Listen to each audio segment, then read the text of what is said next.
दोस्तों CUT UG 2026 exam की preparation करें तो मैं आपको बता दूं कि एक सेंट्रलाइज एग्जाम है। ये नेशनल लेवल का कॉम्पिटिटिव एग्जाम है। इसके जरिए आपका सेंट्रल यूनिवर्सिटीज के अंदर और कुछ स्टेट प्राइवेट और डीम्ड टू बी यूनिवर्सिटीज के अंदर एडमिशन हो रहा होगा।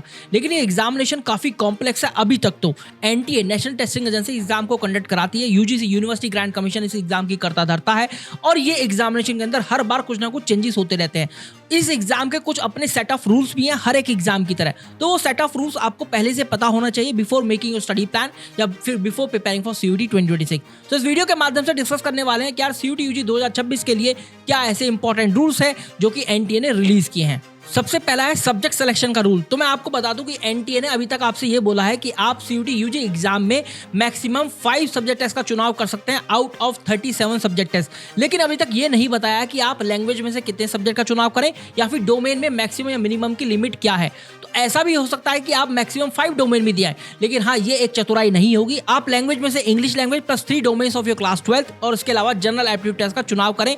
और ये एक ऐसा सब्जेक्ट कॉम्बिनेशन होगा जो कि आपको मैक्सिमम यूनिवर्सिटीज और कोर्सेज के लिए एलिजिबल बना देगा। दूसरा बड़ा रूल है जनरल एप्टीट्यूड टेस्ट से रिलेटेड। देखिए मैं आपको बताऊं, यूनिवर्सिटी ऑफ दिल्ली के फ्लैगशिप प्रोग्राम्स और कुछ अदर यूनिवर्सिटी जैसे BHU Allahabad, Baba Sahab Bhimrao Ambedkar university Lucknow, Delhi technological university, इन सभी यूनिवर्सिटीज के लिए general aptitude test almost mandatory है फॉर ऑल द कोर्सेज।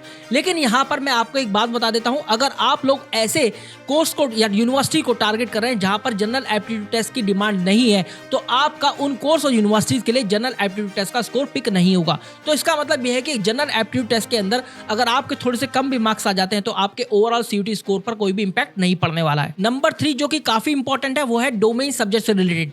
देखिए डोमेन सब्जेक्ट की बात करें तो बहुत सारा कंफ्यूजन रहता है क्लास 12th वाले बच्चों के दिमाग में। एनटीए ने अपने आप से एक रूल जारी कर दिया है। इसी बात को ध्यान में रखते हुए बच्चे ये सोचते हैं कि अगर 23 डोमेन सब्जेक्ट है तो मुझे कौन से चूज करने हैं। तो एनटीए खुद आपसे ये बोलता है कि आपको केवल उन्हीं सब्जेक्ट टेस्ट का चुनाव करना है when it's come to the domain subject जो कि आप क्लास 12 के अंदर पढ़ रहे हैं या पढ़ चुके हैं। तो अगर आप लोग सीयूटी यूजी 2026 का एक स्टडी प्लान बना रहे हैं तो आपको जरूरत है केवल वही डोमेन टेस्ट चूज करने की जो कि आप क्लास 12 के अंदर पढ़ रहे हैं। जैसे अगर आप लोग फिजिक्स केमिस्ट्री मैथ पढ़ रहे हैं तो आप पीसीएम का ही चुनाव कीजिए। अगर आप लोग अकाउंटेंसी बिजनेस स्टडीज इकोनॉमिक्स अपनी क्लास 12 के अंदर पढ़ रहे हैं तो आप उन्हीं का चुनाव कीजिए। इसके अलावा कुछ ऐसी यूनिवर्सिटी जैसे university of Delhi, Banaras university, even up to a certain extent Baba Sahab Bhimrao Ambedkar university Lucknow, ये यूनिवर्सिटीज बोल देते हैं कि आपको केवल वही डोमेन टेस्ट का चुनाव करना है सीयूटी यूजी एग्जाम के अंदर जो कि आपने क्लास 12 के अंदर पढ़े हैं। अगर ऐसा नहीं करोगे तो फिर ये आपका स्कोर ही नहीं पिक करेंगी। चौथा बड़ा रूल मैं आपको बता देता हूं वो है स्ट्रीम चेंज पॉलिसी से रिलेटेड। बहुत सारा कंफ्यूजन रहता है स्ट्रीम चेंज पॉलिसी से रिलेटेड। मैं आपको बता दूं कि जब से सीयूटी यूजी एग्जामिनेशन इंट्रोड्यूस हुआ है आप स्ट्रीम चेंज कर सकते हैं बिना किसी डिसएडवांटेज के। हाँ सीयूटी यूजी एग्जाम के आने से पहले ऐसा हुआ करता था कि अगर आप स्ट्रीम चेंज करना चाहते हैं, अगर आप साइंस से कॉमर्स की तरफ जा रहे हैं, कॉमर्स या ह्यूमैनिटीज से साइंस की तरफ जा रहे हैं, क्या आपको पता है कि कॉमर्स और ह्यूमैनिटीज वाले बच्चे बीटेक जैसा कोर्स कर सकते हैं साइंस का after the introduction of the CUET UG examination. अगर आप इस तरीके से क्रॉस स्ट्रीम करते हैं तो फिर आपका डिसएडवांटेज होता था 2 या 3% का होता था before the introduction of the CUET UG examination.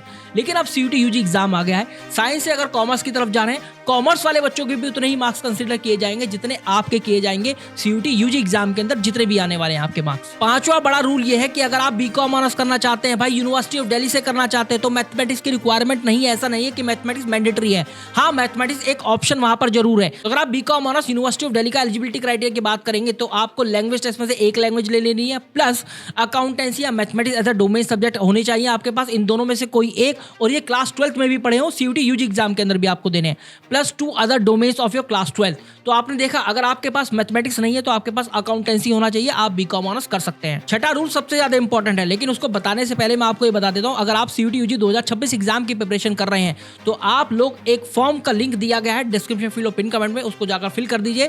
कोई भी अगर आपको हेल्प चाहिए, कोई भी कंसर्न है आपका, हमारी टीम आपकी हेल्प करेगी। सुपर गाइड के मेंटोर आपसे कनेक्ट करेंगे और आपकी फ्री ऑफ कॉस्ट काउंसलिंग की जाएगी। तो जो छठा रूल है वो ये कहता है, जैसे कि अगर आप बनारस यूनिवर्सिटी की बात करेंगे तो बनारस हिंदू यूनिवर्सिटी ने ये बोल दिया है जो भी गैप ईयर रखते हैं बच्चे, अगर उनका फर्स्ट सेमेस्टर कंप्लीट हो गया और वो सेकंड सेमेस्टर के लिए फुली एलिजिबल है तो वो वापस से सीयूटी यूजी एग्जाम देकर बीएचयू के अंदर एडमिशन नहीं ले पाएंगे। इसके अलावा अगर आपने फर्स्ट सेमेस्टर का एग्जाम दे दिया है और आप सेकंड सेमेस्टर के लिए एलिजिबल नहीं है, तब आप सीयूटी यूजी का एग्जाम वापस से देकर बीएचयू में एडमिशन लेने के लिए एलिजिबल होंगे। उसके अलावा उन लोगों ने एक बात और ऐड करी है कि अगर आपने सेकंड सेमेस्टर का एग्जाम दे दिया है, आप थर्ड सेमेस्टर में आ गए हैं या फिर किसी और आने वाले आगे सेमेस्टर के अंदर आ गए, जैसे चौथे, पांचवें, छठे सेमेस्टर के अंदर आ गए हैं, तो फिर आप सीयूटी यूजी यूजी एग्जाम देकर बनारस हिंदू यूनिवर्सिटी में वापस से एडमिशन नहीं ले पाएंगे। तो ये गैप ईयर पे ये रोक लगा दी है बनारस हिंदू यूनिवर्सिटी ने, ये एक क्राइटेरिया वहां पर डिफाइन कर दिया है। So guys this was all about the video. I hope आपको एक एक रूल जो हमने डिस्कस किया है समझ में आ गया होगा। अब भी कोई डाउट है